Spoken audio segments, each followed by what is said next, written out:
लगा लो इधर लगा इसको। हाँ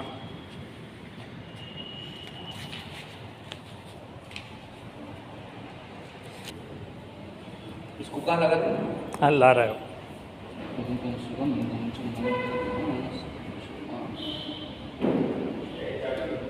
एवं भक्ति में हम सुगम में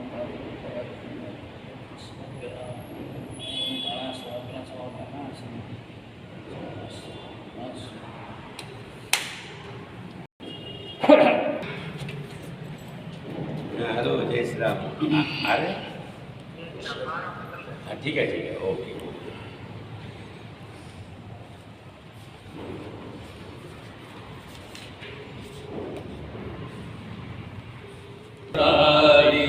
हे नाथ नारायण वासुदेव श्री कृष्ण गोविंद हरे मुरारी।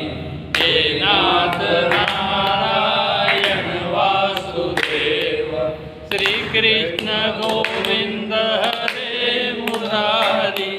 हे नाथ नारायण वासुदेव स्वामी सदा हमारे। हे नाथ नारायण वासुदेव श्री कृष्ण गोविंद हरे मुरारी।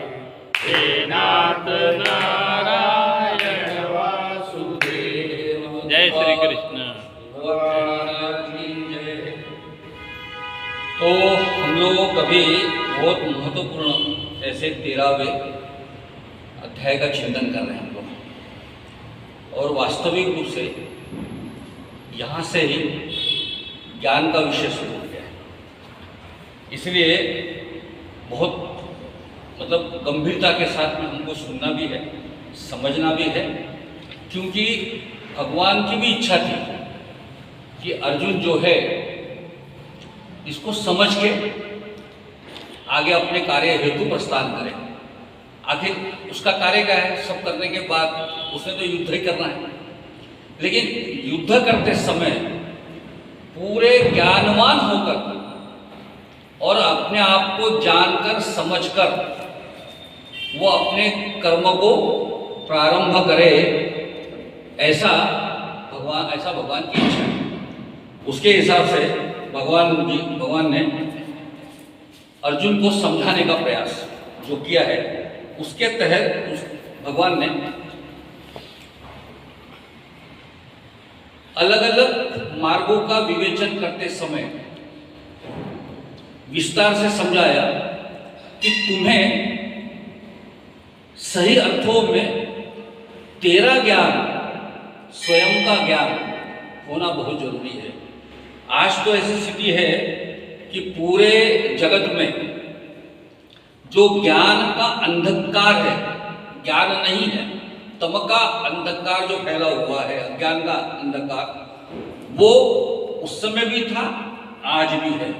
प्रासंगिकता उसकी ऐसी है कि आज भी हम अज्ञान के भंवर में गोते खा रहे हैं, क्योंकि हमें हमारा अपना होना ही हमको अभी तक ये पता नहीं चला कि हम क्या है। इसलिए भगवान कहते हैं कि तू ये जान ले कि क्या है। तो क्या जानना है, इसके विषय में ये जो 13वां अध्याय है बड़े विस्तार से कहता है। और हम समझ लें कि हमने सांख्य योग दूसरे अध्याय का चिंतन करते समय हमने देखा था कि सांख्य क्या है। सांख्य योग का मतलब ऐसा है कि यह पूरा शरीर जो है, हम जो है, वो बने हैं 25 तत्व के, जिसके अंदर में पिछले बार भी अपने चर्चा की थी, हर बार अपन चर्चा करते ही है उसी। अपन 25 तत्व के बने हुए हैं, यानी पंच महाभूत, पांच उसके ज्ञान। गुरुजी ने पिछले अध्याय में बताया था कार्य और करण, ये 2 शब्द उन्होंने बताया थे। अपने इसमें भी है 20वें श्लोक में, 21वें श्लोक में कि कार्यकरण कर्तृत्व हेतु प्रकृति उच्चते पुरुष सुख दुख का नाम कार्य और करण। तो कार्य और करण का फर्क ऐसा है कि जो कार्य है वो क्या है, पंचमहाभूत और उसके ज्ञानेंद्रिय जो है, जो तन्मात्रा है बोलते हैं ना, ज्ञानेंद्रिय के जो ज्ञान है ये कार्य है, जिनके द्वारा ये सब कार्य सदता है उसका नाम है करण। यानी करण का मतलब साधन जो है, जिसके साधन से, जैसे हाथ पांव जो है इस वाणी वगैरह इसके द्वारा, वैसे ज्ञानेंद्रियों के द्वारा, नेत्र चक्षु कान इनके द्वारा जो शरीर कार्य संपन्न करता है वह कार्य, और जिनके द्वारा होता है वो करण।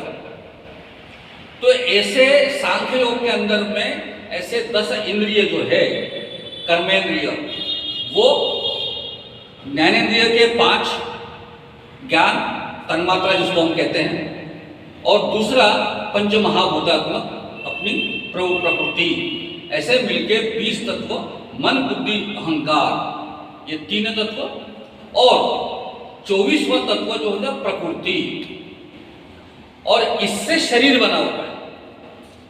और उसके अंदर में अगर कोई रहता है तो उसका नाम है पुरुष, उसको हम पुरुष कहते हैं। इसलिए पुरुष, प्रकृति, क्षेत्र, क्षेत्रज्ञ, इसके बारे में भगवान कह रहे हैं, आप तुमको समझा रहे हैं कि तो समझ ले कि ये शरीर क्या है, ये शरीर है क्षेत्र। ये क्षेत्र के अंदर में सारी चीजें, सारी जो व्यवस्थाएं वो क्षेत्र के साथ जुड़ी हुई है। इसको जो जानता है उसको तू क्षेत्र का समझ, जानने वाला, क्योंकि इसको जानना यह बहुत महत्वपूर्ण है। होता क्या है कि हमारा जो पुरुष तत्व है, आत्म तत्व है, जो ममे वांछे जीवन लोक के, ऐसा परमात्मा कहते हैं कि मेरा जो अंश तेरे अंदर में है, 9 खिड़क्याचा द्वार 8 मूर्ति बसौली, ऐसी जो मूर्ति बैठी हुई है वो क्या है। सही देखा जाए तो अगर हम एक दूसरे को अगर देखें, मैं आपको परिचय करूं, आप मेरा परिचय करूं, मैं अमुक अमुक तो अमुक अमुक, वो क्या है, मेरा होना, मेरे अंदर का मैं होना, ये क्या है। प्रॉब्लम क्या है कि मेरे अपने होने को मैं इस शरीर के साथ जोड़ के देखता हूं। मैं मतलब ये पूरा संघात जिसको कहते हैं, पिछले अपने अध्याय में देखे हमने, संघात यानी ये मन बुद्धि अहंकार कर्मेंद्रिय ज्ञानेंद्रिय, इसका जो समुच्चय है उसको हम संघात बोलेंगे। उसके साथ हम जुड़कर इस शरीर को देखते हैं। लेकिन भगवान कहते हैं कि वो जो शरीर है, प्रकृति, पुरुष और बाकी जो इंद्रियों के साथ में है, वो जो शरीर है वो समझ ले, और उसके अंदर में जो चीज है आत्म तत्व वो समझ ले। दिखने को तो वो एकत्व है, लेकिन इनको अगर समझना होगा तो इसके अलग अलग भी सोचना पड़ेगा ना, क्योंकि उनका एकत्व क्या है ये समझने के लिए उसके अंदर का द्वैत भी समझना पड़ेगा।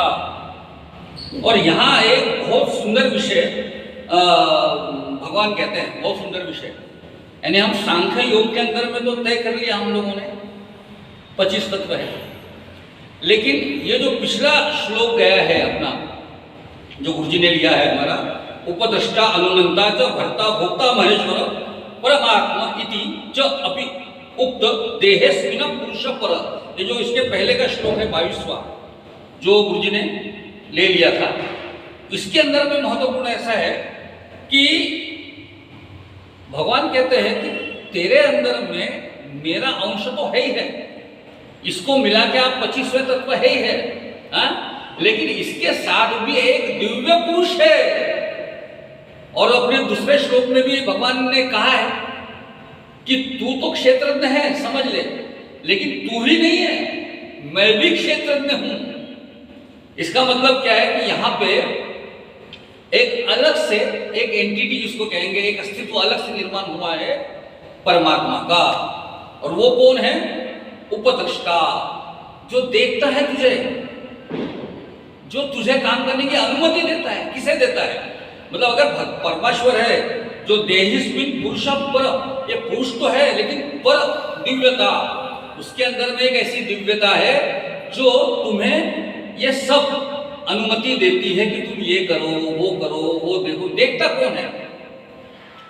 क्योंकि पूरे जगत में जो है, परमात्मा ने कहा है कि जगत में मेरे हजारों आंखें हैं, मैं सबको देखता हूं, सब तरफ देखता हूं। जीव नहीं देखता किसी को, क्योंकि जीव तो शरीर में बद्ध है। वो जो कुछ भी देखेगा वो शरीर के सीमा रेखा में बंधे हुए ना पंचमहाभूतात्मक जो है इंद्रिय, ज्ञानेंद्रिय जो है, उसके तहत जो कुछ भी वो देखता है वो देखता है। लेकिन वो जो देखता है वो नहीं होता जो आप दूसरा कोई देखे। दूसरा कोई अलग से देख रहा है, वो जो देख रहा है वो मैं नहीं देख रहा हूं, वो किसी और को देख रहा है। लेकिन परमात्मा तो सबको देखता है, ऐसा परमात्मा कहते हैं। तो परमात्मा कैसे देखता होगा? क्योंकि परमात्मा ये कहता है कि जैसे तेरे अंदर में क्षेत्र, तो अपने क्षेत्र को देख रहा है, उसके साथ मैं भी वो क्षेत्र हूं जो तुझे ही नहीं, मैं उन हजार आंखों से उन सबको देख रहा हूं जिसके साथ मैं जुड़ा हुआ हूं। मतलब ये, इसका मतलब ये 26वां भी तत्व है। और यहाँ पे एक विशेष ऐसा है कि इसके मामले में थोड़ा अलग अलग चिंतकों ने अपना जो ज्ञान है, जो भारतीय विचार है, भारतीय दर्शन है, उसकी विशेषता ऐसी है कि अपना दर्शन जो है किसी एक फ्रेमवर्क के अंदर में बंधा हुआ नहीं है, एक फ्रेमवर्क में नहीं है। क्योंकि ये किताब है, इसके अंदर में कोई बदलाव नहीं होगा, ऐसा हम भारतीय दर्शनों के किसी की किताब के बारे में नहीं बोल सकते। हाँ, दूसरे दर्शन जो है, जैसे इस्लाम का दर्शन है, वो कहते हैं कि कुरान के अंदर में कोई बदल नहीं हो सकता, ये आखिरी किताब है, इसके अंदर में कोई परिवर्तन नहीं होगा। अगर किसी ने हल्की सी भी बात की तो एकदम से वो इस्लाम की जगत में बहुत खलबली मच जाती है। और वैसे ही बाइबल अंतिम को बताने वाला एक क्रिश्चियनिटी धर्म है। लेकिन भारतीय दर्शन एक ऐसा दर्शन है जिसके अंदर में सतत चिंतन, सतत विचार करते हुए कोई नए परिवर्तन के, कोई नए आग्रह को हम लोग स्वीकारते भी है। ऐसा नहीं था कि एक ने कह दिया, आदि शंकर ने कह दिया कि अद्वैतवाद महत्वपूर्ण है। नहीं, रामानुजाचार्य जो है उन्होंने विशिष्टाद्वैत ये वाद नहीं कहा। और विशिष्टा ये जो श्लोक है, ये श्लोक उस रामानुजाचार्य जी का, जिस हमारे रामलीला जी जिस धारा को मानने वालों में से एक बड़े अच्छे भक्त हैं, उनके अंदर भी जो विशिष्टाद्वैत है उसका श्लोक ये है। मतलब आदि शंकर जी ने अद्वैतवाद लिखा, उनका एक बड़ा अच्छा श्लोक सुंदर है कि श्लोकार्धेन प्रवक्ष्यामि यद्युक्तम ग्रंथ कोटि भी, मुझे कोटि कोटि ग्रंथों से जो ज्ञान प्राप्त होगा वो मैं श्लोक के अर्धे भाग से बता सकता हूं। श्लोकार्धेन, एक श्लोक के अर्धे भाग से, प्रवक्ष्यामि यद्युक्तम ग्रंथ कोटि में, कोटि कोटि ग्रंथों में समाहित है। वो आधा श्लोक कौन सा है? बड़ा जगत प्रसिद्ध श्लोक है वो, कि ब्रह्म सत्य जगत मिथ्या जीवो ब्रह्मेव नापर। मतलब केवल ब्रह्म सत्य है, असत्य क्या है? ये जीव। ब्रह्म सत्य, ये जगत जो है, सृष्टि जो है, ये असत्य है। अब दिखाई तो देती है, लेकिन असत्य क्यों है? क्योंकि स्थिर नहीं है, ये बदलती हुई है। बचपना निर्माण होता है, बचपना खत्म होता है, जवानी आती है, जवानी खत्म होता है, गृहस्थाश्रम आता है, गृहस्थाश्रम से वृद्धत्व आता है, आगे बढ़ जाता है, परिवर्तन। यहाँ तक कि फल, पौधे, पेड़, सबके अंदर में सतत परिवर्तन जो है, सतत परिवर्तन का मतलब है एक का समाप्त होना, दूसरे का शुरू होना, एक बदल दूसरा बदल। तो ये जो है, ये परिवर्तन सतत है। इसलिए जगत जो असत्य है, क्षणभंगुर है, इसको तो प्रभु मत मान। इसके अंदर में जो है, पूरे ब्रह्मांड के अंदर में जो शाश्वत तत्व है, जो नित्य है, जो परिवर्तनशील नहीं है, वो है सत्य। लेकिन जीवो ब्रह्मैव नापरो, वो ब्रह्म और तेरे अंदर का जीव, इसके अंदर में कोई फर्क नहीं है। ऐसा अद्वैत भाव, द्वैत नहीं है, दो अलग अलग नहीं है, ऐसा भाव आदि शंकराचार्य जी ने प्रस्तुत किया। लेकिन उसके बाद कई सालों के बाद में फिर रामानुजाचार्य जी आए, उन्होंने कहा कि ये गलत है और ये अपने श्लोक के अंदर में दिखाई देता है कि ये श्लोक भी उसी का है कि जीव और ब्रह्म, जीव और शरीर ये एकत्र दिखता है, एक नहीं है, अलग अलग है, लेकिन उसके साथ जो परमात्मा तत्व है वो भी अलग से है। इसको इसलिए आपको समझना जरूरी है कि जीव, शरीर मतलब क्षेत्र, उसके अंदर का क्षेत्रज्ञ और उसके अंदर में परमात्मा तत्व, ये तीनों चीजों को अपने को देखते हुए जाना पड़ेगा। और होता क्या है कि यह एक बार समझ ले ये सब क्या है। हम लोग ये मान के चलते हैं कि हमारा जीवन जो है, शरीर जो है, वो सब एक सेट है, हम इसको फर्क नहीं कर सकते। लेकिन एक तो बात पक्की है कि हमारे शरीर के अंदर में एक चीज ऐसी है जिसके होने से हम हैं, जो है करके हम हैं, और जिसके नहीं होने से हमारा होना अस्तित्वहीन हो जाता है। जैसी वो नहीं है, आदमी मर गया तो उसके अंदर में वो चीज नहीं है जिसके वजह से हमारा होना कोई सार्थक तत्व देता है हमको। तो जो चीज नहीं है, जो हमारे अंदर में नहीं दिखाई देती हर जगह पे, यही नहीं हर जगह पे, मतलब जैसे एक समझ लो आप एक बीज है, एक बीज अगर फोड़ के देखो तो उसमें कुछ नहीं निकलता। वट वृक्ष का छोटा सा बीज है, उसके अंदर में वट वृक्ष नहीं दिखाई देता है, लेकिन जब वो जमीन पे निकलता है। आपको कभी एक प्रयोग किया होगा तो आप देखो, एक प्रयोग है, अगर आपने मिट्टी ली, मिट्टी जैसे वो खुजली उजली नहीं बनाते क्या कुछ लोग, आप मुझे हिंदू सनों के अंदर में मराठी लोगों के बीच में भी वो हरितालिका का जो ग्रुप होता है तो वो मिट्टी के अंदर में जवार बोलते हैं, कोई गेहूं बोता है। अगर आप वो मिट्टी लो, मिट्टी के अंदर में पानी वानी डालो और उसके अंदर में बीज डाल दो तो बीज पैदा होगा।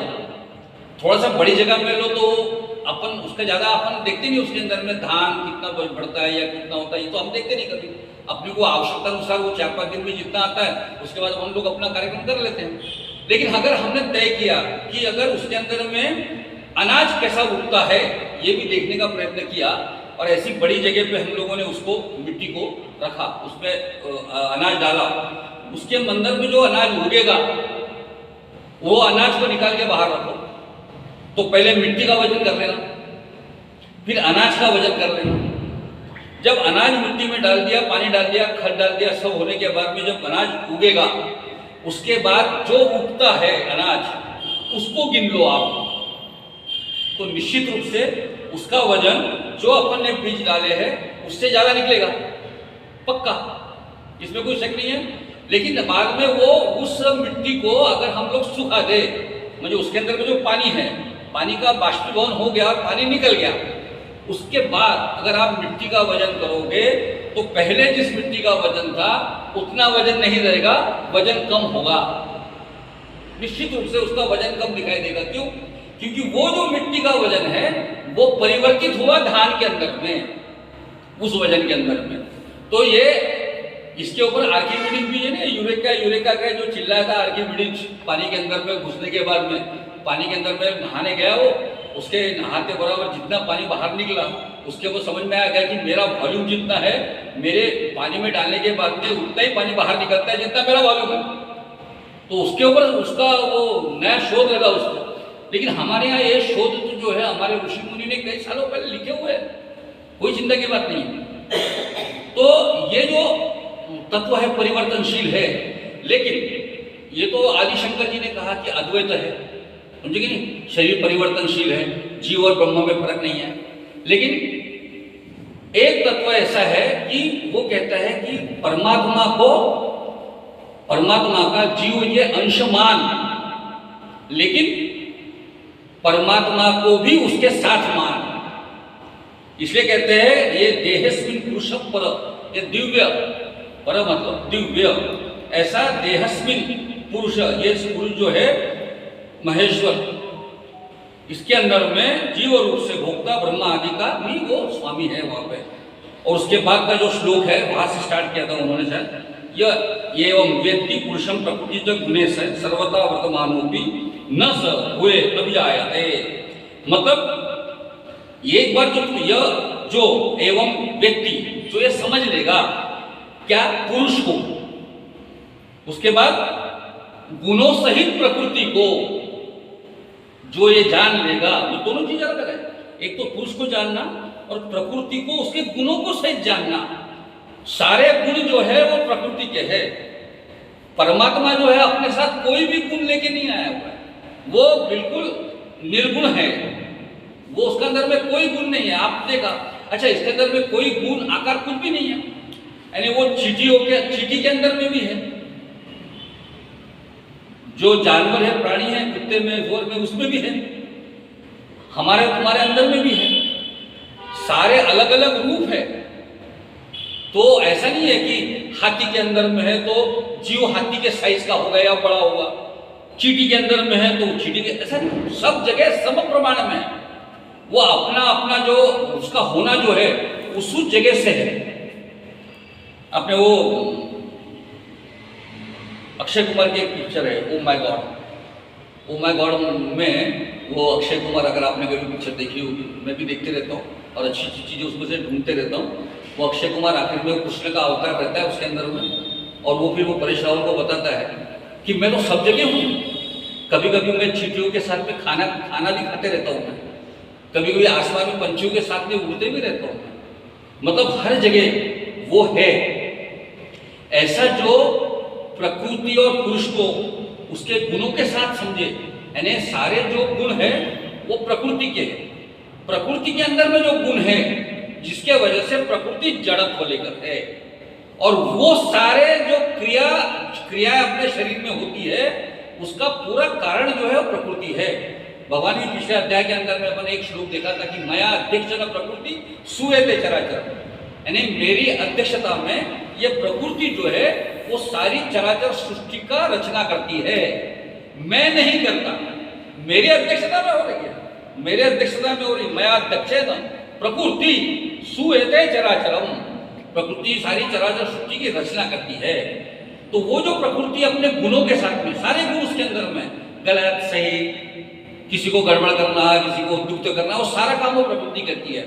लेकिन ये जीव जो है पुरुष, ये जीवात्मा उस शरीर में बद्ध होने की वजह से कभी कभी वो पुरुष भी, वो जीवात्मा भी अपने आप को पुरुष के गुणों को मानता है, वो बद्ध होने की वजह से, और थोड़ा बहुत स्वतंत्रता उसकी भी है। और बहुत बार परमात्मा उसके साथ में जो है उपद्रष्टा, अनुमंता, भर्ता, भोक्ता, महेश्वर जो बोला है पिछले श्लोक में, तो परमात्मा उसके साथ में है, लेकिन परमात्मा भी अकर्ता है, वो भी कुछ करता नहीं है, वो सिर्फ वहां पे अस्तित्व रखा हुआ है। क्यों? कि ये आदमी भौतिक सुखों के द्वारा, भौतिक शक्तियों के आधार पर अगर ये जीव आत्मा बद्ध रहेगा तो उसे आध्यात्मिक शक्ति की तरफ ले जाने के लिए कोई तो भी अनुमति देगा ना, कोई तो भी उपद्रष्टा देखेगा उसको कि ये कहाँ जा रहा है, उसके लिए तटस्थ वृत्ति से परमात्मा उसके अंदर में है। अगर एक बार सर्वथा वर्तमानो अपि न सब हुए अभिजायते, एक बार जिसने इन दोनों की जैसे अनेक, जिसको विभेद एक बार समझ लिया ये अलग अलग कैसे है, वो एक बार समझ ले कि प्रकृति क्या है, पुरुष क्या है, बंधना कहाँ है, किसके साथ में है, एकत्व का भाव कहाँ होना कहाँ नहीं होना, एक बार जो समझ ले वो फिर से कभी भी वो आदमी न भूयो, फिर से अभिजायते, वो फिर जन्म नहीं लेता। और अब एकदम से याद आएगा मुझे, गुरु जी ने उस दिन बड़ा सुंदर, मैंने उनका देख पढ़ रहा था, हमारे सुमन जी ने बड़ा सुंदर एक शब्द बोला कि अमर शब्द है ना, अपन अमर शब्द इस्तेमाल करते हैं, तो अमर किसको बोलते हैं? अपन बोलते हैं अमुक आदमी अमर रहे, ये आदमी अमर रहे, मतलब ये फिर कभी न मरे, ऐसा बोलते ना। मजा ये है कि मरने के बाद अपन उसके बारे में बोलते हैं कि कभी न मरे, जीवन में तो नहीं बोलते उसके कि तू अमर रहे, जीवन में नहीं बोलते, मर जाने के बाद बोलते कि तू अमर रहे। तो ये अमर रहे, उस दिन में गुरु जी की बातचीत मुझे बड़ा नया आश्चर्यचकित कर देने वाला शब्द छपड़ा मुझे कि अमर रहे का मतलब यह है तू कभी मरेगा नहीं, ऐसा नहीं है, तू कभी फिर से जन्मेगा नहीं, यह महत्वपूर्ण उसके अंदर। तू जन्मेगा नहीं, तू जन्म के बंधन से मुक्त हो गया है, उसको हम कहेंगे कि अमर रहे। अमर मतलब तू जन्मेगा नहीं। इसलिए जो कहते हैं ना, भूयो भिजायते, फिर से वो व्यक्ति एक बार जान ले, फिर दोबारा मनुष्य जो है जन्मेगा नहीं। और वो भी कौन नहीं जन्मेगा? जो इस तत्व को समझ लेगा। तत्व कौन सा है? पुरुष और प्रकृति, इसका भेद। सारे झंझट जो खड़ी करती है अपने जीवन की, वो प्रकृति है, वो समझ ले। पुरुष कुछ नहीं करता। इसके दोनों के अंदर में ये सूक्ष्म दृष्टि से अपने आप को समझना है। होता क्या है कि हम भी अपने आप को, हमारे अंदर में तो एक निश्चित रूप से ये तो पक्का है ना कि हमारा ये शरीर के अंदर में प्राण तत्व, आत्म तत्व एक है। इसके तो कोई अमान्य नहीं कर सकता, क्योंकि साइंटिफिकली भी प्रूवन फैक्ट है कि हमारे अंदर में जो प्राण तत्व है वो शरीर में सब जगह, उसको कई लोग अलग अलग नाम से पुकारते हैं। कोई कहता है कि एक मैग्नेटिक फील्ड है, कोई कहता है एनर्जी है, कोई कुछ कहता है, कोई चेतना कहता है, कोई कुछ भी कर देता है। लेकिन एक बात तो तय है कि हमारे अंदर में जो है, जो तत्व है वो है, उसका होना हम कोई अमान्य नहीं कर सकते। लेकिन वो कुछ करता है क्या? क्योंकि अगर वो कुछ करता तो फिर प्राणियों में अलग करता है, आदमी में अलग करता है? नहीं, सब जगह सरिगा भाव है। भूख, भय, निद्रा, मैथुन, ये चार जो गुण हैं वे सारे चराचर सृष्टि के अंदर में प्राणी मात्र से लेके सारे जगत में सब जगह पे ये चार चीजें है। भूख सबको लगती है, भय सबको लगता है, निद्रा सबको लगेगी, और वंश वृद्धि के लिए मैथुन जो है वो सब जगह पे है। लेकिन ये चारों के अंदर में, ये सारे चारों चीजें जिन लोगों के अंदर में हैं उसमें कोई भेद नहीं है। लेकिन ये होता कौन है? ये पुरुष नहीं करता, ये है प्रकृति का रचाया हुआ सारा माया का जाल है। समझे कि नहीं? ये माया जाल, कौन छोटा कौन बड़ा, बड़ा उलझा सवाल है। मेरी एक कविता है, कौन छोटा कौन बड़ा, बड़ा उलझा सवाल है। चारों तरफ फैला ये भ्रम का जाल है, ये सारा भ्रम का जाल है कि तू बड़ा मैं छोटा, ये अच्छा ये बुरा, सब सेम है। सिर्फ वो प्रकृति गड़बड़ करती है। उन्होंने अपने अंदर में अगले 14वें अध्याय में वो प्रकृति के पूरे गुण की चर्चा होंगी अपनी। लेकिन ये समझ लो कि प्रकृति सारी चीज करती है, उसकी जो बद्धता है, बंधा हुआ है, उसके वजह से ये सारे कर्म जो है हमारे अपने कर्म से हमको बांधते हैं, और जिसके वजह से हमको बार बार जन्म लेना पड़ता है। हमारा जन्म तो ऐसा है कि कभी कभी मुझे लगता है कि जैसे भंडारा से मैं निकला ट्रेन से और बॉम्बे जाना होगा, तो जैसे कोई भंडारा से उतर गया नागपुर, फिर कोई नागपुर से चढ़ा, फिर कोई वर्धा उतर गया, कोई वर्धा से चढ़ा, कोई अमरावती उतर गया, तो हमारे सारे जन्म जो है वो ऐसे ही है। मैं उतरा, ये मेरे भंडारा का जन्म भंडारा में, फिर मैं मरूंगा, फिर कहीं और चले जाऊंगा, उतर गया भंडारा, मर गया मतलब कहीं उतर गया, फिर कहीं मैं चढ़ जाऊंगा अगले स्टेशन पे, फिर जाऊंगा तो फिर किसी जन्म में जाऊंगा। तो ये हमारा जो जन्म का जो चक्कर है वैसे सदियों से चलते आ रहा है, क्योंकि हम लोगों ने ये पुरुष और प्रकृति के भेद को अलग अलग नहीं जाना और सबको एकत्र मानते हैं, और फिर अपने उस बद्धता के साथ में सारे कर्म जो है उसके फल हम लोग पाते रहते हैं। एक बार समझ ले कि ये दोनों अलग अलग है। अब ये समझने का मार्ग कौन सा है? तो अगला श्लोक है, ज्ञानेन आत्मनि पश्यन्ति केचित् आत्मानं आत्मना अन्ये सांख्येन योगेन कर्म योगेन चापर। ये जो 22वां श्लोक है, कौन सा श्लोक है? 24वां श्लोक। हाँ, 24वां श्लोक।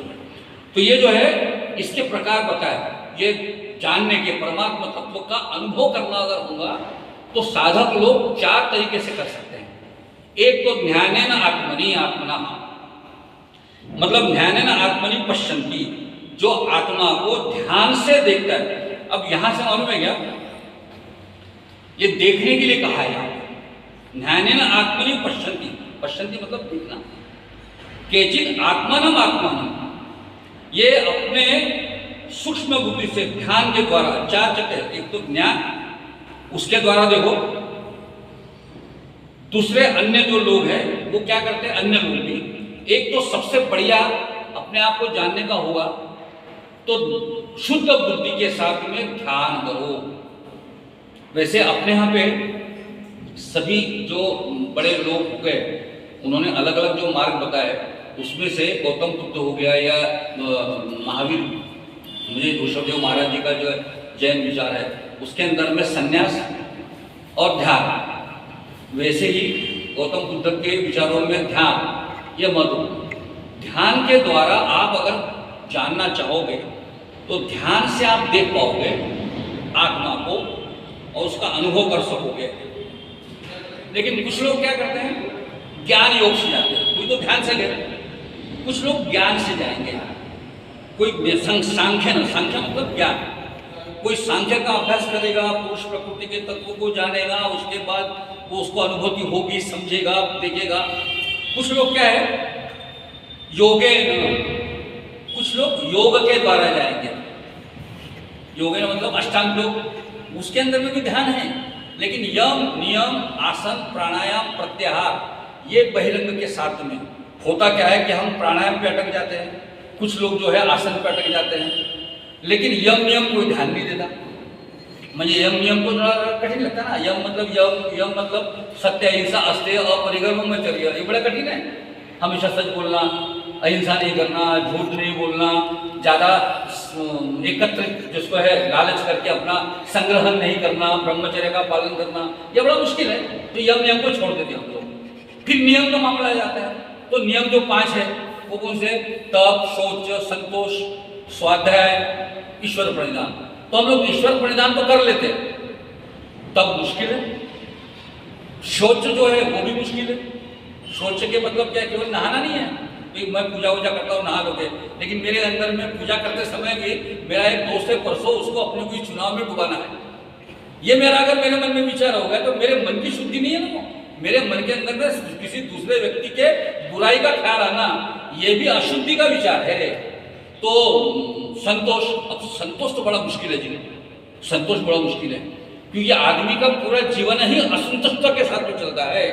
वो जो कमाई करता है, बाद में जो कमाई का हिसाब देखता है और अपना खर्चे का हिसाब देखता है, तो उसको समझ में आता है कि हमेशा 10% कम है उसका, यानी जितना कमाई किया है खर्चा 10% ज़्यादा हो गया।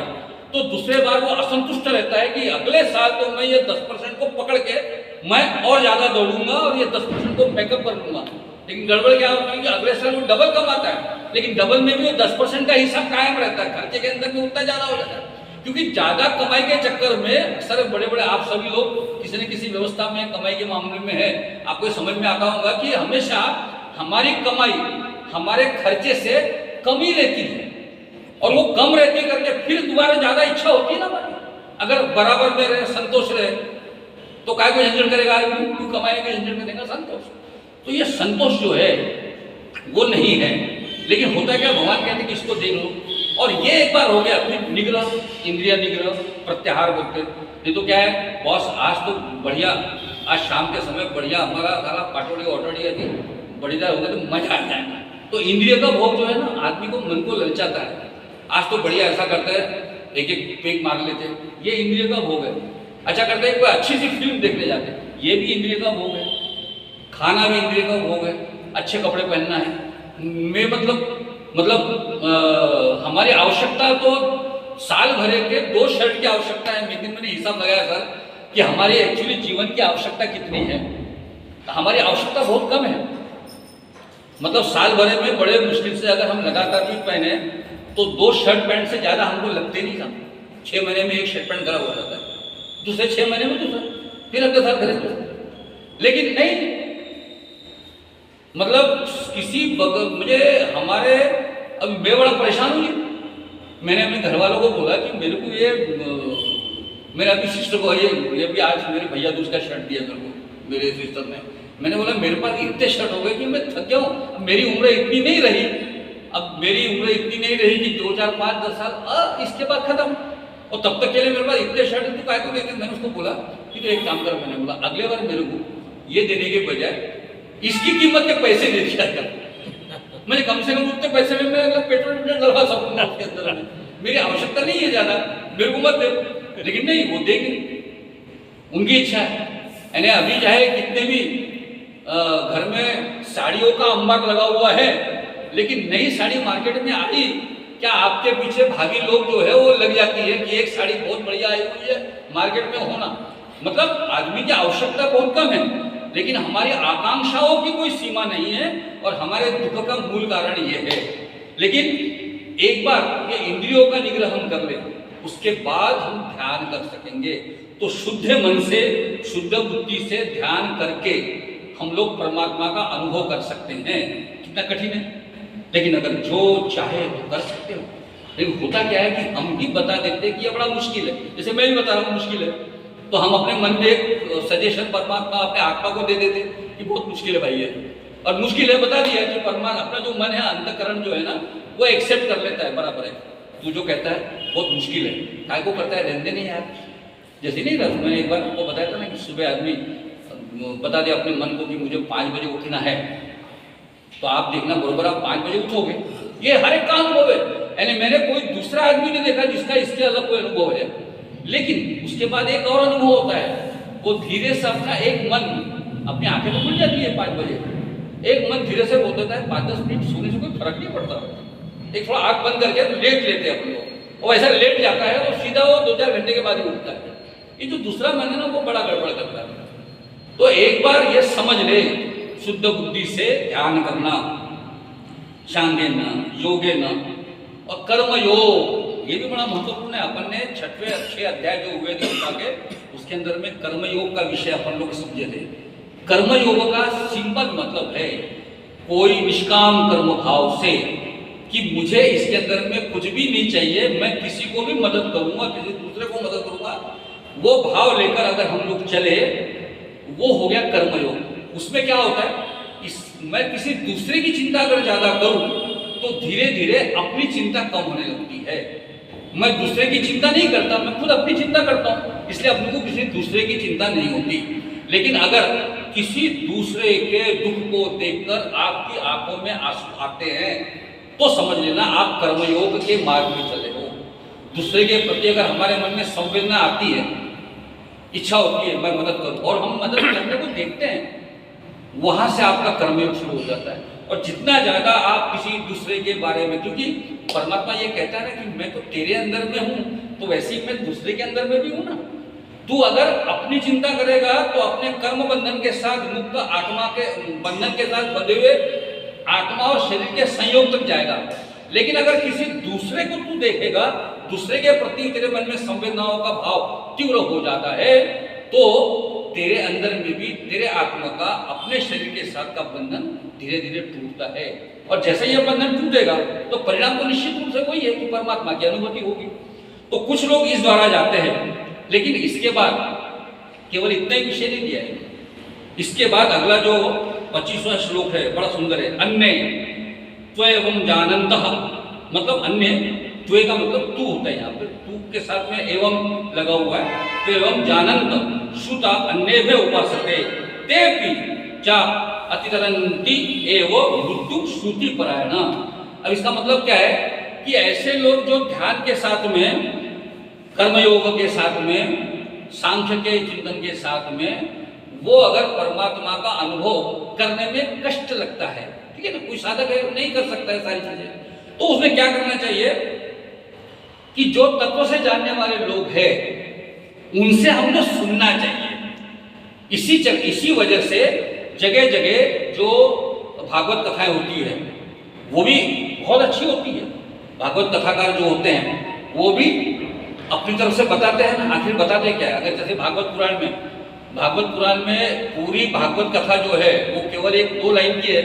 परीक्षित को मिला हुआ तक्षकनाग डसेगा, ये श्राप 7 दिन के बाद डसेगा, और उसको डर लगा हुआ है, और फिर शुक मुनि उसको पूरी भागवत सुनाते हैं, जिसके वजह से उसकी मृत्यु तो नहीं टली, लेकिन उसको अपने शरीर के आत्म तत्व का भाव, पुरुष का भाव, प्रकृति का भाव, इंद्रियों का संपर्क, इसके बारे में बिल्कुल स्पष्टता के साथ में जानकारी हो जाती है।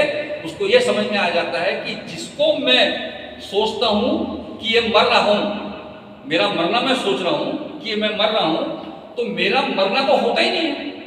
मेरे अंदर का जो आत्म तत्व है वो तो अनादि काल से है और आगे भी रहने वाला है, वो तो मरता ही नहीं हूं मैं। ये जाने वाला क्या है? तो ये शरीर जाने वाला है। अब इस शरीर जाने के बाद में मुझे मेरे कर्मों के हिसाब से दूसरा मिलने वाला है, तो मैं इस बात की चिंता क्यों करूं कि इस बार मैं मरूं, तो मैं क्यों डर रहा हूं? उसका मृत्यु का भय टलता है। तो ये चीज भी अगर मान लो किसी भागवत कथाकार अपने कथाओं के माध्यम से बताता है, जैसे अपने सारे पुराणों के अंदर में ये सारी कथाएं हैं, ये कथाओं में भी यही विचार है, भारतीय विचार है कि तुम्हारे आत्म तत्व को जान लो और फिर परमात्मा तत्व को आप जान लोगे, यही भाव उसके अंदर में है। तो ऐसा सुनकर भी जो आदमी बड़े शांत भाव से श्रुत्वा वो अगर रहता है तो अति तरंती एव मृत्यु, म्हणजे मृत्यू रूप संसार सागर से ऐसे शून्य श्रुति परायण बोला है। ऐसा नहीं खाली श्रुत्वा नहीं है, श्रुति परायण म्हणजे जो सुनने में भी परायण है, जो भक्ति भाव के साथ में सुन रहा है वो श्रुति परायण। ऐसे श्रुति परायण जो सुन लेगा वह इस भाव को समझकर जो है इस मृत्यु के संसार सागर से छूट जाएगा। मतलब उसे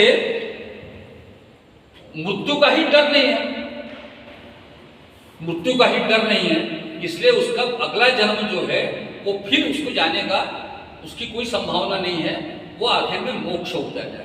मैं साइंटिफिकली ये बता सकता हूँ, मोक्ष अभी भौतिक विज्ञान के द्वारा बता सकता हूँ कि अपने शरीर के अंदर में जो आत्म तत्व है वो आत्म तत्व बाहर निकलता है।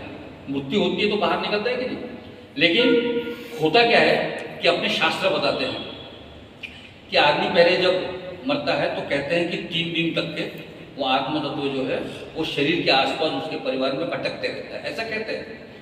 तो एक बार मैंने बताया था, शायद यहाँ बताया, दूसरा याद नहीं, कि जो है ओम भूर भुव स्वहा, ये 3 शब्द तो आपने सुने होंगे। तो ये भू जो है वो जमीन के साथ जुड़ा हुआ ईश्वर है, जिस आत्म तत्व के अंदर में ऐसी जड़त्व का भाव कायम है, क्योंकि वो शरीर के साथ प्रकृति के गुणों के साथ रह रहा है, तो प्रकृति के गुणों का जड़त्व भी उसके अंदर में है। तो जड़त्व को साथ लेकर जब सूक्ष्म देह बाहर निकलता है तो वो जमीन के स्तर पर अगर ज्यादा रहे तो वह उसकी जो परिणति होती है वो जमीन पर रहने वाले कीड़े कीटक पशु पक्षी पेड़ पौधे के अंदर में अगला जन्म मिलेगा। जो भूह तक जाता है, अंतरिक्ष तक जाता है, थोड़ा चेतनत्व जिसके अंदर में ज्यादा हो गया और जड़त्व का भाव कम हो गया, ऐसे कई जन्मों के बाद में धीरे धीरे जड़त्व जब कम हो जाता है तो वो भुवन में जाता है, ताकि अगला जन्म उसको मनुष्य योनि का मिले, क्योंकि मनुष्य योनि ही है जो आदमी के अंदर में जड़त्व को खत्म करते करते करते चेतनत्व का भाव बढ़ाते बढ़ाते बढ़ाते वह परमात्मा तत्व, यानी ये शरीर जो है इसीलिए परमात्मा ने बनाया हुआ है कि यह धीरे धीरे तुम्हारे अंदर का जड़त्व को खत्म करके आप मोक्ष को जाओ। और फिर जो स्व है वो स्व के अंदर में जब आदमी उस जगह पहुंच जाता है उसके बाद उसका चेतनत्व इस ऊंचाई पे रहता है कि वो जड़त्व नहीं होने के बाद जमीन तक आएगा, वो ऊपर ही जाएगा।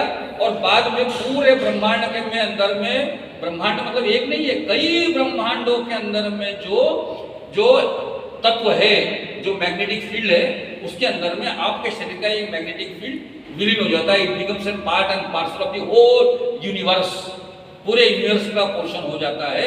और फिर वो वापस, क्योंकि ऊपर एक बार गया है, उसके बाद ना पुरुष में मनुष्य प्राणी के अंदर में कन्वर्शन है, ना कीड़े कीटक और स्थावर जंगम में कन्वर्शन है, इसलिए ऊपर जाना। तो इस तरह से यह श्रुति परायण जो व्यक्ति है वह अपने सुनकर अपने आप को इस सारे संसार से, मृत्यु नाम के संसार से मुक्त कर लेगा।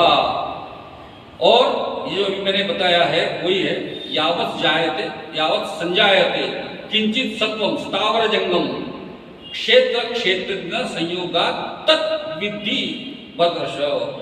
तो यहाँ पे यावत और किंचित 2 शब्द है। यावत संजायते मतलब जैसे भी हो, और किंचित मतलब जो भी हो, मतलब जैसे भी हो जो उत्पन्न होता है, और जो है जो सत्य रहता है वह स्थावर जंगम।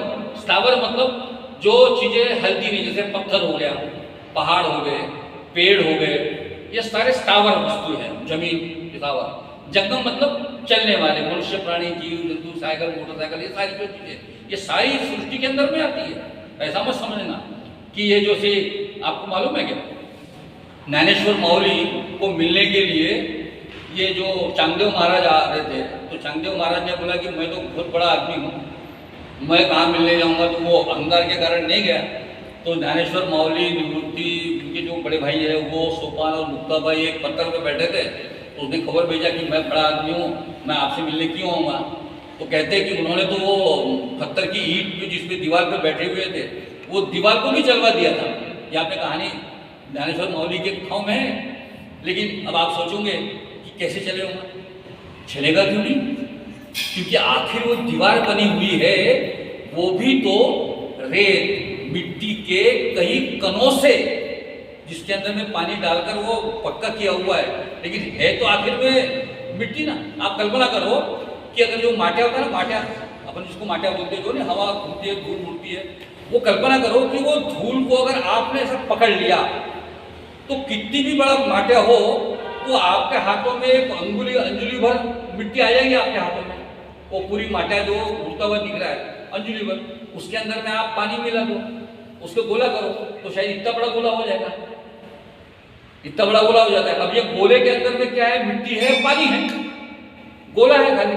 अब इस गोले से आप कुछ भी बना लो, उसी गोले से आप गाय बना लो, उसी गोले से कुत्ता बना लो, उसी को इसमें तुम आप हाथी बना लो, यानी आग भी बना लो। आखिर ऊपर वाले ने भी ऐसी बनाया ना हमको, एक ही तो चीज है, ये पूरी मिट्टी है शरीर की, उसके अंदर में चेतनत्व डाल दिया, आत्मा तत्व आ गया और गोला बना दिया, उसी गोले का हर चीज को बनाया, पत्थर क्या बोलते हैं, वैसी वो दीवार भी है, वो दीवार भी तो मिट्टी की है। तो योग सामर्थ्य से वो पूरी मिट्टी के अंदर का जड़त्व जो है मिट्टी धूल के जैसे बना दी ना। ज्ञानेश्वर माउली ने ये कल्पना मैंने की है, ये कहीं मुझे पढ़ा नहीं है, ये मैंने सोचा कि चलाई क्यों होगी, कैसे होगी। तो मेरा जो साइंटिफिक दिमाग है वो ये बोल रहा था कि उसके अंदर का जो मिट्टी के अंदर में वो जोड़ने वाला बाइंडर जो होगा, बाइंडर, ये मिट्टी को बाइंड करने वाला जो बाइंडर होगा, वो बाइंडर को लूज कर दिया और जो है क्या बोलते उसको, दीवार है, दीवार की शक्ल तो है, बाइंडर नहीं है। इन्होंने कहा कि चल, तो हवा के साथ चली गई, मिट्टी के साथ आपकी दीवार, यही हुआ होगा ना। मतलब क्या है, मेरा वो साइंटिफिक दिमाग कभी कभी दिशा में दौड़ता है।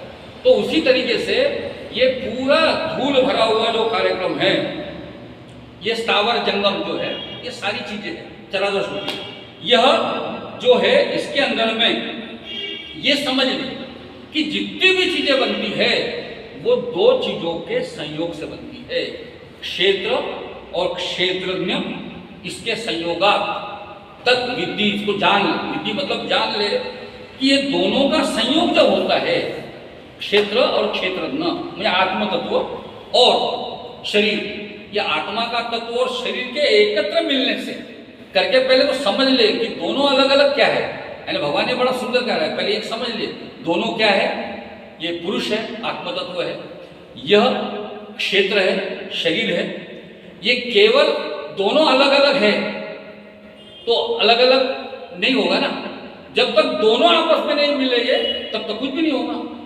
दोनों मिले हैं, क्षेत्र भाई ऐसा है कि खेत है, खेत के अंदर में खेत को जो चलाने वाला मालक है वो उसके अंदर में नहीं रावेगा, कुछ भी नहीं करेगा, तो अनाज कैसे पैदा होगा। ऐसा तो होगा नहीं कि खेत के सामने मैं खड़ा हूं और सोचूं कि आज मेरे को 5 क्विंटल तो धान तो तू दे दे भाई इसके अंदर में, तो वो क्षेत्र कैसा देगा, वो तेरे तरफ देखेगा, है ना।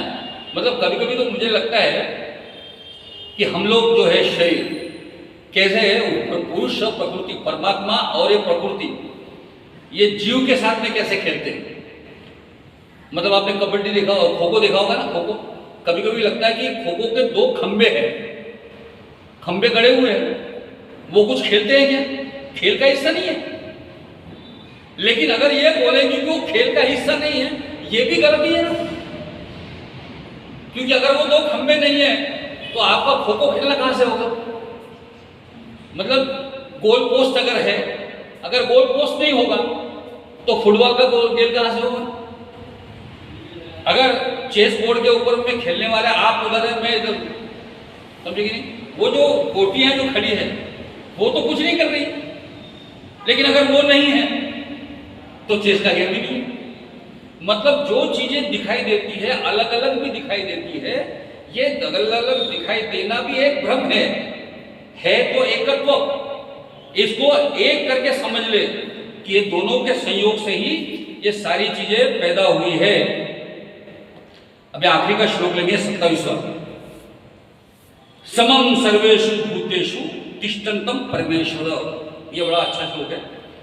यहाँ पे समम सर्वेषु भूतेषु तिष्ठन्तम परमेश्वरम विनश्यसु अविनश्यन्तम य पश्यति स पश्यति। इसके बाद 5 श्लोक ऐसे हैं लगातार जिसमें परमात्मा अर्जुन से कहता है देख। परमात्मा ये कहता है कि तू देख। ये 5 श्लोक है। य पश्यति स पश्यति। जो देखता है वही सही अर्थ में देखता है। क्या देखता है?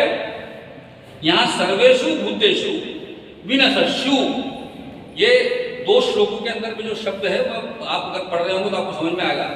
सर्वेषु भूतेषु मतलब ये सारे भूतों मात्र विनश्यसु नाशवान है। ये नीचे जुड़ा हुआ है, नाशवान है। और तिष्ठन्तम परमेश्वर, परमेश्वर जो है उसके अंदर में अस्तित्व रखता है, तिष्ठन्त है। वो कैसा है? अविनश्यन्तम, जो अविनाशी है। मतलब ये जो नाशवान जो शरीर है, नाशवान शरीर जो है वह शरीर है नाशवान। इसके अंदर में जो परमेश्वर है वो नाश रहित है। ये दोनों चीजों को तू अगर देख ले, दोनों चीजों का फर्क अगर तू देख ले तो तुम्हें परमात्मा की अनुभूति होगी। तो ये फर्क एक बार जो जान लेगा वह समभाव है। समम सर्वेषु, इन दोनों के अंदर में समत्व का भाव, दोनों के अंदर, दोनों अलग अलग है। जो परमेश्वर का वास है, जो नाश रहित है, जिसका कोई अविनाशी है, जिसका नाश नहीं होने वाला है, वो पहले भी था। मतलब ये तो समझ लो कि आपके अंदर में, राजू सेठ, आपके अंदर में जो आत्म तत्व है वो आत्म तत्व आपके जन्म के पहले भी था। समझे कि नहीं? क्योंकि आया कहीं से है ना भाई। अभी तक के विज्ञान ये ढूंढ नहीं सका है कि माता के पेट में जो गर्भधारणा होती है उस गर्भधारणा के अंदर में वो पहला ठग बसता है। वो कहां से बसता है? कौन देता है उसको? इसी को प्रतीकात्मक स्वरूप में हम लोग अपने घर में जो गणपति की या देवी की मूर्ति की प्रतिष्ठापना करते हैं तो हम लोग क्या करते हैं मालूम है क्या? हमारी प्रतिष्ठापना के लिए मंत्र कहता है आदमी, अस्य प्राणा प्रतिशंतु अस्य प्राणा क्षरंतु, ऐसे वो मंत्र कहता है। और अपने ये बाएं अंगूठे को उस मूर्ति के हृदय के स्थान पे लगाने के लिए बोलते हैं पंडित जी, ऐसा लगाओ, और फिर वो मंत्र बोलता है। यानी मेरे अंदर का जो आत्म तत्व है वो इस अंगूठे के माध्यम से इस मूर्ति के अंदर में प्रतिष्ठापित हो रहा है, ऐसी हम कल्पना करते हैं। तो यही कल्पना प्रत्येक, वो तो प्रतीकात्मक कल्पना है, लेकिन यही कल्पना परमात्मा ने हमारे साथ की हुई है कि हमारे अंदर में आत्म तत्व का प्रतिष्ठापना होती है। कब, कैसे, ये नहीं मालूम, लेकिन हुई है। तो वो जो प्रतिष्ठापना हुई है वो कहीं से तो आई हुई है ना। और जब आप मृत्यु को प्राप्त होंगे तो आपके अंदर से वो निकल जाने वाली है। तो जो पहले थी और आगे भी रहेगी वो चीज अपने अंदर में कायम है, वो सही चीज है। जो पहले नहीं थी, शरीर, वो पहले नहीं था। और मृत्यु के बाद में आप देखना कि मृत्यु के बाद वो शरीर नहीं रहता ना। शरीर तो सड़ते गलते हुए जाता है भाई, हड्डियों तक जाता है, अपन जलाते हैं, शरीर जलता है, राख बनती है, हड्डी होती है, ये सारी चीज तो यही है। तो जो पहले नहीं था, क्योंकि वो जो शरीर भी जो बनता है तो शरीर में माता के गर्भ में बनता है, माता के गर्भ में बनता है। एक स्त्री और पुरुष बीच के संयोग से बिल्कुल सूक्ष्मतम एक बिंदु बनता है। वो बिंदु के अंदर में हिस्से होते होते 1 के 2, 2 के 4, 4 के 8, 8 के 14 ऐसे बनते बनते बनते बनते बेर के जैसा एक गोला बनता है। जो गर्भाशय में टिक जाता है और उसका आकार बढ़ते मतलब बना शरीर माता के गर्भ में, आया प्राण जो है कहीं से, और जो शरीर पैदा हुआ आप और हमारा, ये हमारा जब हम लोग उसको दफना देते हैं तो धीरे धीरे वो शरीर का अलग अलग नाश, कीड़े मुंगी लगते सारे चूहे चाहे खाते सब वो खत्म होते जाता है, वो खत्म हो गया। तो जो पहले नहीं था और आगे भी नहीं रहने वाला है वो कभी वर्तमान में भी नहीं है, इसका मतलब उसका तो सही है, जो पहले नहीं था बाद में नहीं रहने वाला वो वर्तमान में है, ऐसा क्यों माने हम लोग? वो वर्तमान में भी नहीं है, वो क्षणिक है। वो केवल जैसे एक वो पिन के अंदर में, मैंने एक बार बताया था ना अनुभव, एक पिन के अंदर में वो डब्बा रहता है ऑफिस में, अंदर में वो मैग्नेट के साथ सारी पिनें चिपकी हुई रहती है, वो पिन के अंदर में मैग्नेट नहीं रहता, लेकिन एक पिन को दूसरे पिन के साथ में उठाओ तो एक 2-4-5 सेकंड के लिए उस पिन के अंदर पिन चिपक के आती है, मतलब उतने देर के लिए वो उसके अंदर में मैग्नेटिक फील्ड है। वो 5 से 10 सेकंड का जो मैग्नेटिज्म उसके अंदर में है, हम इस देह के अंदर में हमारी लाइफ स्पैन का जो हिसाब निकाले तो वो उतने ही काल के हमारे अंदर में वो आत्म तत्व का वास है, वो मैग्नेटिक उतने देर का है।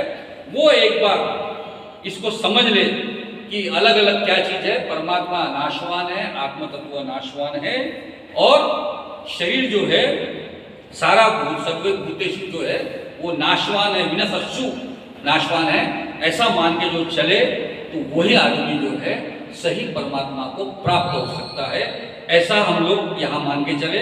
और 27 के बाद का जो विषय है हमारे गुरु जी लेंगे अगली बार।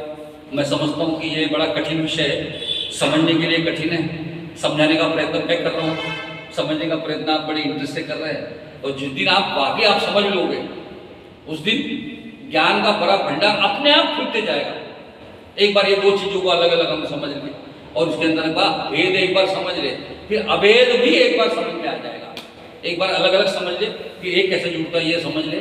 मैं समझता हूँ कि हमारे समझने और समझाने के इस यज्ञ में आप एक जगह हम लोग पहुंचे हैं। इसके बाद ये पूरे 18 अध्याय तक का हिसाब जो है वो पूरे ज्ञान का है, इसलिए इसको बड़े गंभीरता से, मुझे जो अपना जो शब्द है ना श्रुति परायण, जो सामान्य आदमियों को कहते हैं ना कि श्रुति परायण होकर कथा कीर्तन जो बड़े लोग कहते हैं वो सुनो, तो आप सब श्रुति परायण होकर इसके अंदर में आप जानने का प्रयत्न हम लोग सब करेंगे।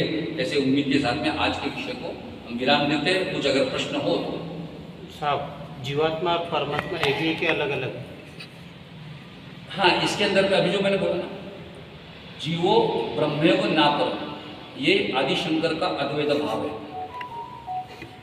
जीव और परमात्मा अलग अलग है, यह रामानुजाचार्य, निम्बकाचार्य, माध्वाचार्य इनका विषय है। वो द्वैत, द्वैताद्वैत, विशिष्टाद्वैत, ऐसा ये विचारधारा है, और वही विचारधारा हमको इस श्लोक में दिखी। हमको जो है ना, अपने जो पहला श्लोक गुरु जी ने जो सुनाया था, उपद्रष्टा अनुमंता च भर्ता भोक्ता महेश्वर, ये जो हमने एक श्लोक सुना है 22वां, इसके अंदर में जो बताया है कि तेरे अंदर में भी जो क्षेत्र है, और दूसरा श्लोक अगर हम लोग देखें, यानी अलग अलग है दोनों भी। हाँ देखो, अभी तक के परमात्मा और आत्मा ये दोनों एक है। परमात्मा एक जगह कहते हैं कि ममे वांछे जीवलोके जीव को सनातन, मेरे ही सारे अंशी हो आप लोग, मेरे ही अंश से आप बने हो, मतलब एक तरह से तो हम उसके अंश हैं, समझे कि नहीं? जैसे माँ और पिताजी के हम बने हैं, तो हम माता और पिता के अंश से बने हुए हैं, ये तो पक्का, बगैर तो उसके बगैर तो हम है नहीं।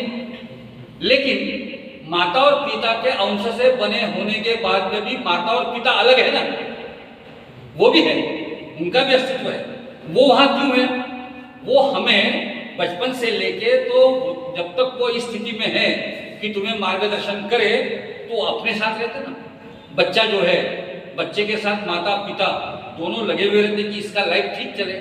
उसी तरह से परमात्मा ही आत्मा के साथ में तटस्थ भाव से अपने स्थित रहता है, वो दिव्यता के साथ में रहता है, ताकि ये जो आत्मा है शरीर के प्रकृति जन्य गुणों के वजह से अपने कर्मों में बंधन में अगर बंधा रहे और वो इसको मुक्त होने का विचार न करे, ऐसा होने की स्थिति में उसको उपद्रष्टा, अनुमंता और जानना वो करते हुए उसके अंदर में रहता है।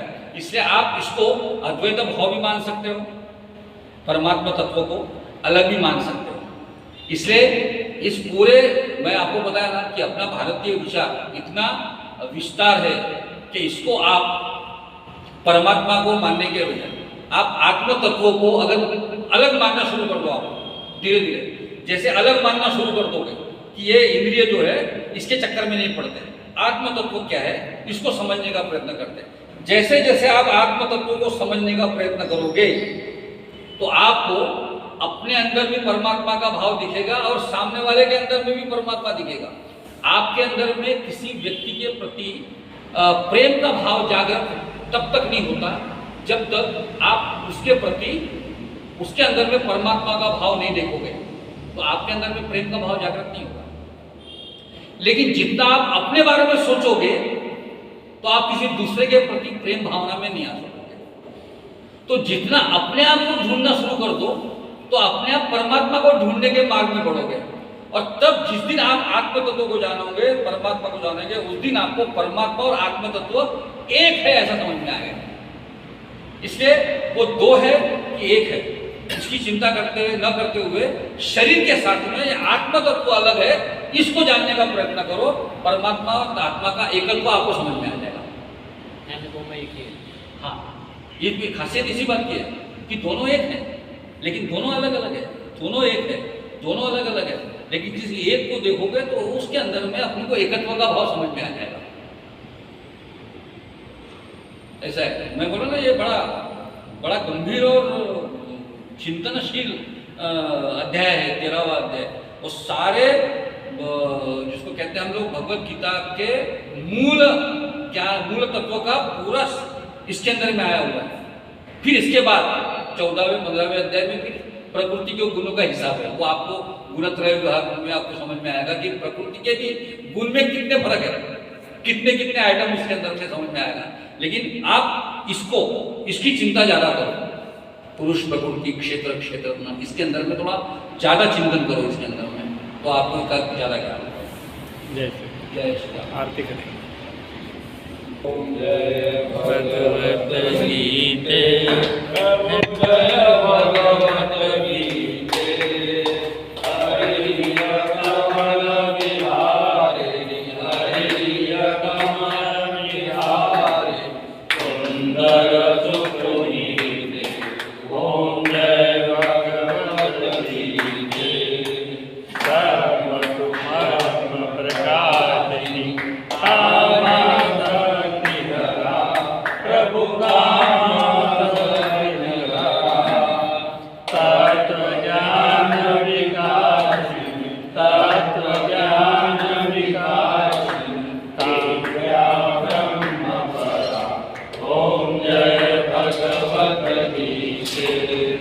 निश्चल भक्ति विहारिणि निर्मल मनहारि प्रभु निर्मल मनहारि शरण रहस्य प्रदायिनि शरण रहस्य प्रदायिनि सब विधि सुखदायिनि ओम जय भगवत गीते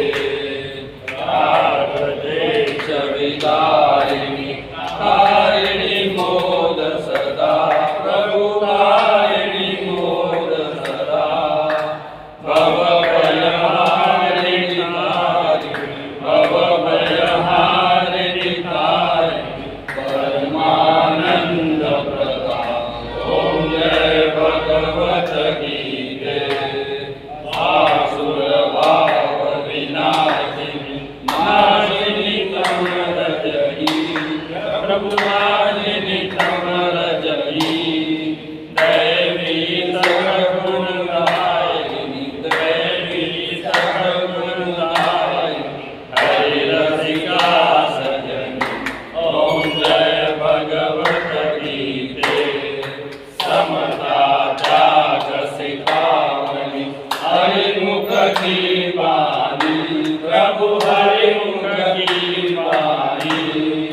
सकल शास्त्र की स्वामी सकल शास्त्र की स्वामी सुखियों की रानी ओम जय भगवत गीते दया सुधा बरसावनी मातु कृपा कीजिए प्रभु मातु कृपा कीजिए हरिपद प्रेम दान कर हरिपद प्रेम दान कर अपनो कर लीजिए ओम जय भगवत गीते जय भगवत गीते प्रभु जय भगवत गीते हरिय कमल विहारी हरिय कमल विहारी सुंदर सुपुनीते ओम जय भगवत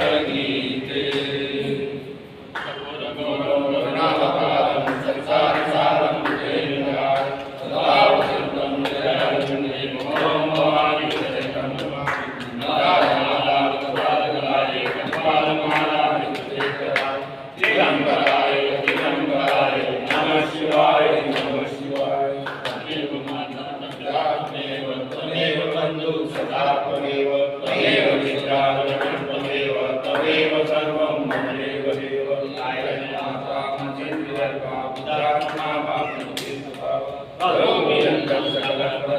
नारायणानि समर्पया अच्युतं केशवं नारायणं सदावदं श्रीधरं माधवं गोपिकावल्लभं जानकीनायकं हरे राम राम राम हरे हरे हरे कृष्ण कृष्ण कृष्ण हरे हरे राम राम राम हरे हरे हरे कृष्ण कृष्ण कृष्ण हरे हरे हरे राम राम राम हरे हरे हरे कृष्ण कृष्ण कृष्ण हरे हरे हरे राम हरे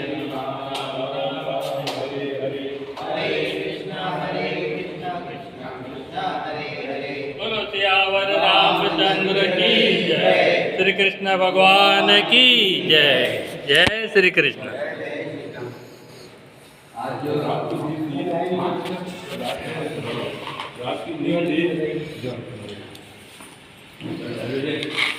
मुझे लगा नहीं कि दो गाय आज तो अंदाजा